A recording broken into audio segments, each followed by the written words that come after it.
વિસ્તારમાં પાણી ભરાઈ ગયા છે, જેના કારણે નગરપાલિકાની પ્રી મોન્સૂન કામગીરી સામે અનેક ગંભીર સવાલો ઉભા થઈ રહ્યા છે.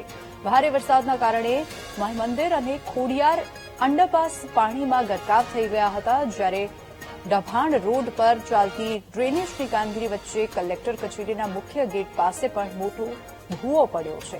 રસ્તા પર કાદવ કીચડ થતા વાહન ચાલકો ભારે હાલાકી ભોગવી રહ્યા છે.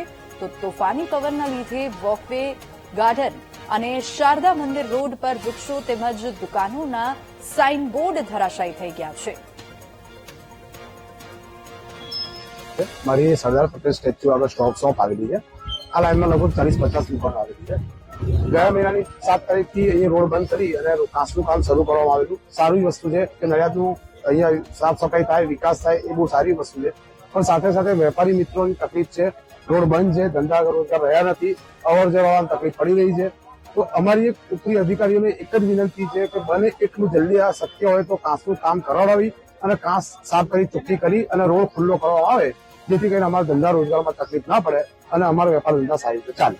અમારી દુકાનો હતી સરદાર ભુવનમાં જે તોડી પડાઈ કાચના લીધે. હવે આ જે કામ હતું એ અમને પહેલા કરવાનું હતું. જાન્યુઆરી, ફેબ્રુઆરી, માર્ચમાં આ લોકોએ મેમાં લીધો છે. ચોમાસા આવવાના સમય આ લોકોએ કામ લીધો છે અને આ કામ કંઈક થતું નથી. આજે લગભગ 24 દાડા ઉપર થયા છે, એટલે ગ્રાહકો આવતા નથી. અમને ભાડું કાઢવા તકલીફ પડે છે.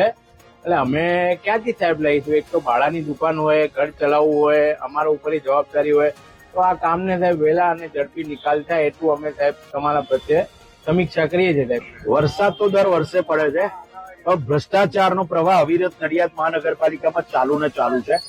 જ્યારે આ જગ્યા ઉપર દુકાનો હતી ને તોડવાનો હતો, ત્યારે 12-15 જેસીબી કામ કરતા હતા, 10 ટ્રોલા કામ કરતા હતા, 20 ટ્રક કામ કરતી હતી અને 200 માણસ કામ કરતું હતું. આજે જયારે પ્રશ્ન જયારે કાંસનો છે, વરસાદનો છે, નડિયાદ ત્રાહિમામ થઈ ગયું છે, પ્રજા કંટાળી ગઈ છે. આ રોડ ઉપરના દરેક વેપારીઓ થાકી ગયા છે.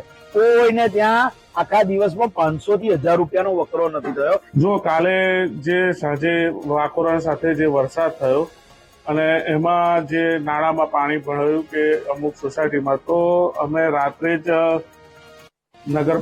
મહાનગરપાલિકાના સ્ટાફને જાણ કરી હતી. અને પહેલો વરસાદ છે એટલે સ્વાભાવિક છે કે કચરું ચોકપીટમાં ને એમાં જે જમા થયું હોય એ અમે સવારે જ બધું સાફ કરાવીને બધી ચોકપીટો ક્લિયર કરાવી દીધી છે. અને જે કોઈ રસ્તાના બીજા જે કામ ચાલુ છે ને એના લીધે જે થયું છે એની પણ અમે જાણકારી આપી છે કે લોકોને અવર જવર